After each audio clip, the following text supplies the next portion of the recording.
Oke, baik, selamat siang semuanya. Selamat datang di Kebun Raya Bogor. Di sini saya akan menjelaskan atau menjadi guide, menjelaskan beberapa objek ataupun sejarah dari Kebun Raya Bogor. Yang pertama dimulai dari usia kebun raya terlebih dahulu. Saat ini untuk usianya sudah mencapai 205 tahun. Dibangun di tanggal 18 Mei pada tahun 1817.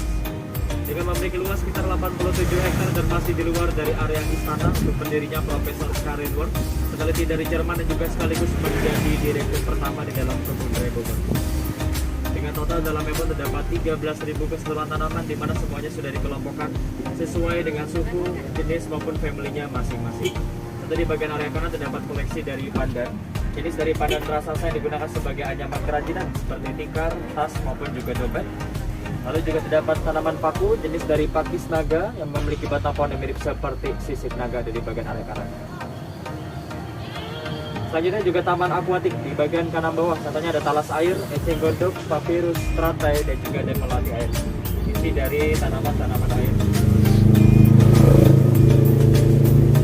Maupun juga area dari palme, keluarga palem-paleman. Dengan contoh di sini ada palem serdang, palem merah, palem raja, salak, lontar, dan juga kurma. Untuk salak di bagian area kanan, sering berubah juga di bawah, salak kedet dan salak pedo. Lalu juga ada lontar, pohonnya di bagian area samping kiri, pohon yang paling tinggi dan biasa memiliki buah yang dinamai dengan buah siwala. Selanjutnya juga sejenis dengan kuna, Phoenix reclinata ataupun yang disangga oleh mesin namun tidak ada buahnya di sini karena efek dari perbedaan iklim dan juga dari tanah yang terlalu basah untuk buah.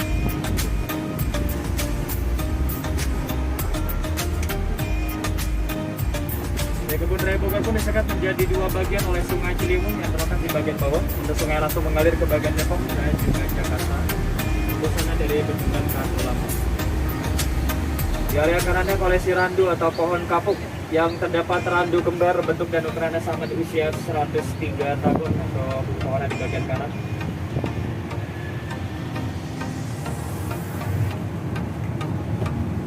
Dan juga masuk ke bagian Taman Astrid, merupakan taman utama dari Kebun Raya Bogor. Dan juga di bagian area kanan terdapat koleksi dari teratai raksasa Victoria Amazonica yang asal dari sungai Amazon Brazil. Lalu di bagian area kirinya terdapat monumen ke 200 tahun Kebun Raya yang bertepatan pada tahun 2017. Di kanan atasnya pun terdapat restoran, namanya Restorasi yang pernah dikunjungi oleh Barack Obama pada tahun 2017. Juga dibuka untuk umum dari jam 8 pagi sampai jam 9 malam.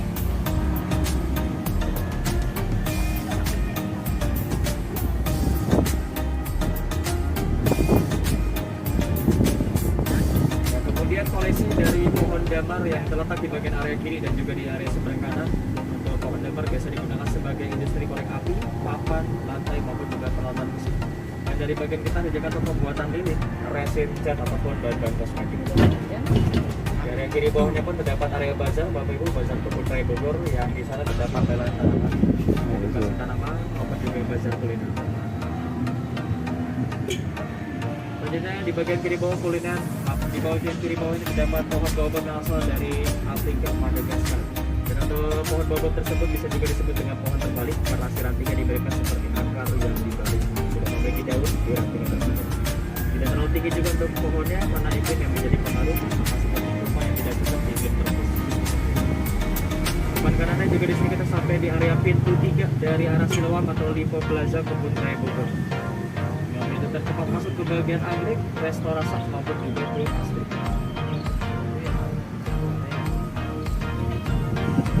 Untuk anggrek di bagian area kiri bawah, gedung lamanya dibangun pada tahun 2002 dan kurang lebih ada sekitar 500 anggrek yang sudah didata ataupun sudah dibangun. Semua sudah dibagi menjadi dua bagian, ada anggrek silangan maupun alami, dan semuanya juga ada beberapa yang bisa dibeli ataupun ada yang dijual dalam bentuk bibit maupun yang juga sudah dijual.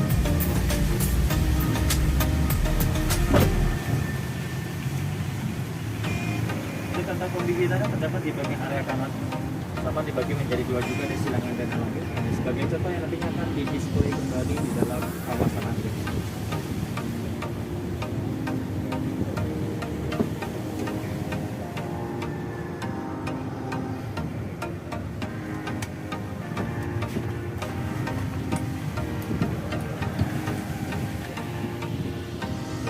koleksi dari jeruk hutan dengan contoh buah yang berserakan ada di bagian area kanan bawah, namun rasa dari buahnya ini pahit sehingga tidak bisa dimakan atau tidak bisa dikonsumsi ya.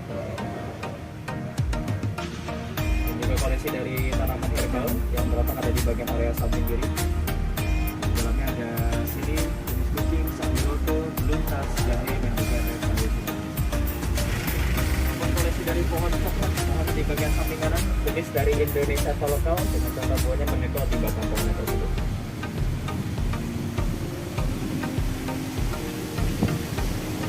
Dan juga koleksi dari kopi, tanaman kopi yang di bagian area samping kiri. Ada 3 jenis kopi puntang, kamojang, dan ulu yang sudah sempat dipanen sehingga saat ini tidak terdapat tampakan dari buahnya. Taman Garuda disebut Taman Garuda karena terdapat tanaman dibentuk dengan lambang Garuda Pancasila. Tempat tanamannya di tengah jika dilihat dari ketinggian akan lebih jelas bentukannya. Tapi kalau dari sini agak sejajar, jadi yang adalah tengah setengah bagian. Samping kirinya untuk pembibitan tanaman langka dalam terdapat Rafflesia fatma. Saat ini bunganya sedang tidak mekar, maka dari itu masih ditutup untuk areanya. Dan juga terdapat buah yang bergelantung di atas namanya sosis Afrika. Seperti asam jawa atau asam jawa sering lebih besar. Maka juga oleh hewan besar seperti gajah, jerapah maupun juga badak, hanya memiliki tekstur yang keras juga padat.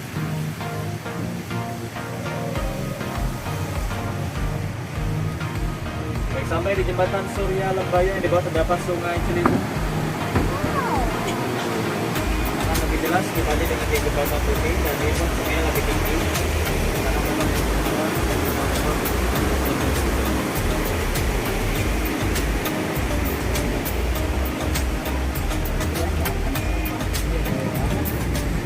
Jalan semuanya.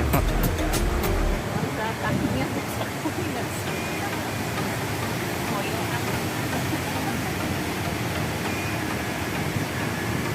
saat ini berada di area hutan yang tidak terdapat taman lagi.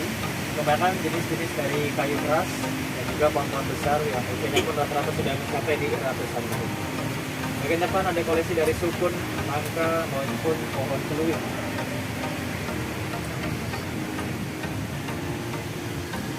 Di sini kita melewati salah satu ikon kebun raya Bogor yang dikenal dengan pohon jodoh. Pohonnya di bagian depan.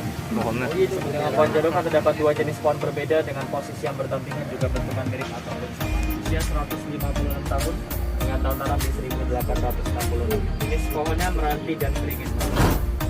Kalau kita balik mencapai di 150. Di area tebing kanan juga ada koleksi dari kayu keras, jenis dari meranti, ulin, merbau, kayu borneo, itu semua ada di bagian area kanan.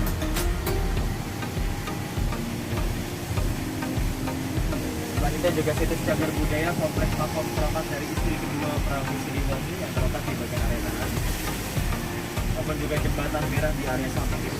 Yang saat ini sudah ditutup karena sudah rapuh atau tidak buat. Jembatan merah dulunya itu menjadi spot favorit untuk foto-foto baik menjadi tempat prewedding ataupun jembatan di bagian area samping kiri. Dan juga dikenal dengan jembatan putus cinta. Ada memiliki kita selain masuk lewat jembatan merah tersebut.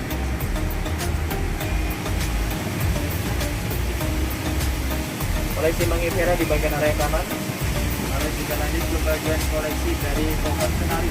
Jenis dari kenari raksasa di usia 167 tahun terdapat pohon di bagian area samping kanan dengan memiliki akar papan, akar yang tinggi namun tipis, dan juga contoh buahnya berserakan ada di bagian area kanan di bawah juga cedera batang. Tidak sama seperti kacang kenari pada umumnya yang bisa dimakan. Kalau kacang kenari yang raksasa tidak bisa dimakan.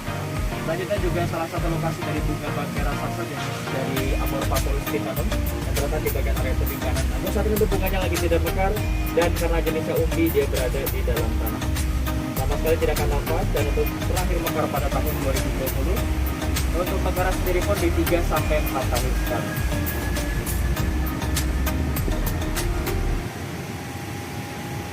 Di area kirinya juga ada koleksi sagu karena pokoran timur Papua, Ambon, Maluku yang dijadikan untuk pagoda. Maupun juga di bagian area kanan tumbuhan-tumbuhan mirtase, kelompok mirtase seperti jambu, daun salam, jamblang, dan juga pohon kayu.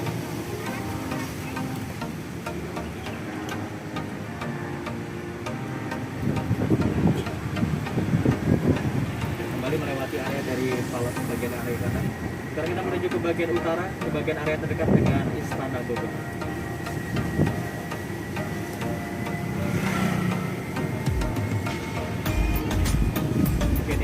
juga ada contoh dari kayu lin. Kayak kalau misalkan terkena air dengan semakin kuat atau semakin keras yang digunakan sebagai fondasi rumah, pelapis perahu atau bantalan perahu kita.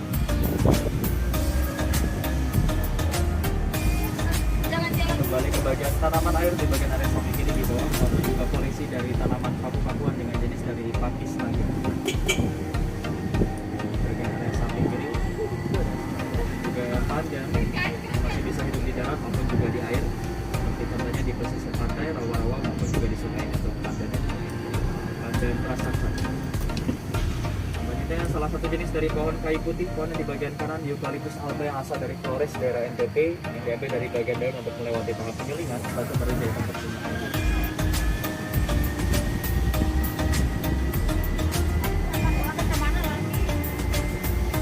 Dan juga pohon raja, pohon di bagian kiri atas. Pohon raja ini asal Kalimantan, berusia 109 tahun dengan tahun tanam di 1914. Memiliki akar papan, akar yang panjang juga tinggi. Di habitat aslinya tinggi bisa mencapai di bagian 100 meter, yang merupakan satu meter. Namun juga di sini ada monumen Lady Raffles yang didirikan untuk mengenang istri dari Thomas Raffles yang meninggal akibat terkena wabah malaria. Atau monumennya di bagian area kanan.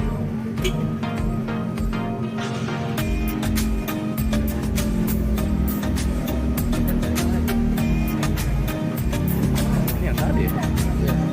Ini yang lifter tempat membeli Mercedes, oleh-oleh dari kebun Rebogan yang terletak di bagian area samping ini.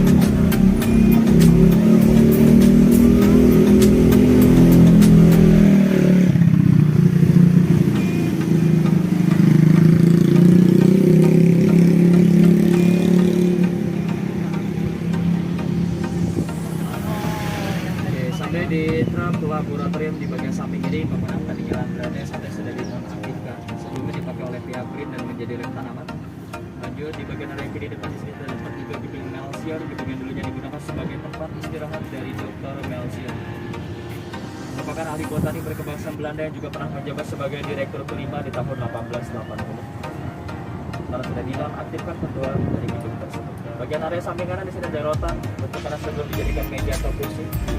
Berbentuk merabat atau memiliki durinya berfungsi untuk merabat ke atas mencari sinar matahari, dan juga dia melewati proses yang panjang kalau misalnya ingin diolah menjadi meja, kursi, bangku, beranjak maupun kaprau. Ya, itu harus dikupas dulu bagian durinya baru diambil rotan di bagian dalamnya tersebut. Lalu di kanannya Taman Teisman, taman yang bisa menembus ke bagian istana. Taman Teisman diambil dari ahli botani berkebangsaan Jerman yang juga pernah menjabat sebagai direktur ketiga pada tahun 1831. Dan juga dia merupakan penemu obat malaria di Peru, yaitu pohon pina atau tulip.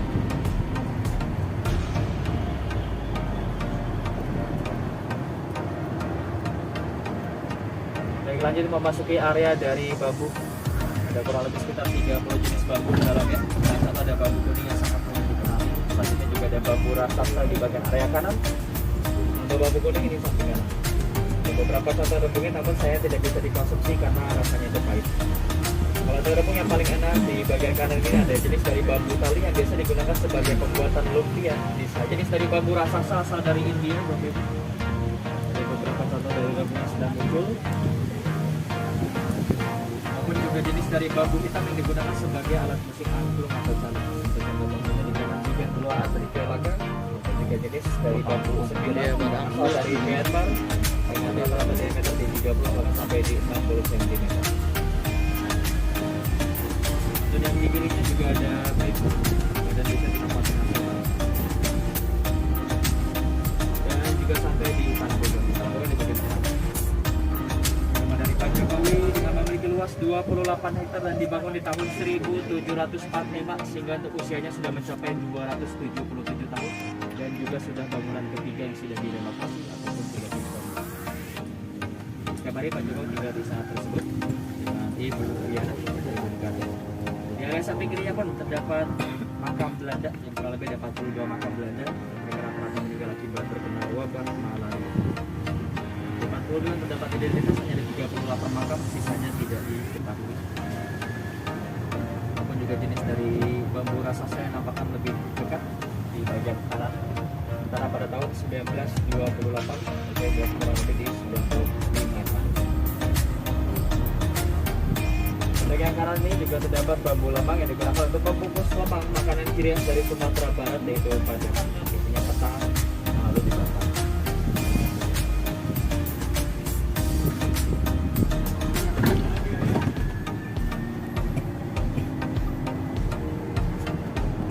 Baik, semua jika seluruh areanya disatukan bisa mencapai di 115 hektar. Dan lahan kebun raya Bogor sudah terbentuk di abad 14 di zaman Pakuan Prajajaran Prabu Siliwangi yang dulunya digunakan sebagai tempat untuk menyimpan benih-benih kaliang langka.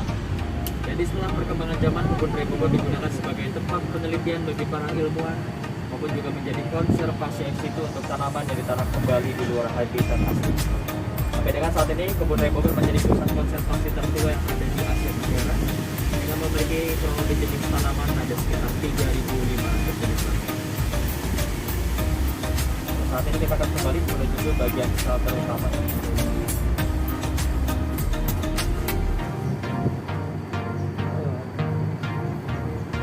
Yang terakhir, jalur ke arah kanan ini di dalam sana ada museum zoologi yang isinya fosil atau kerangka hewan yang sudah diawetkan. Bisa tinggal lurus ke bagian kanan, ini adalah pembeli. Ada kurang lebih sekitar 594 kerangka hewan di dalam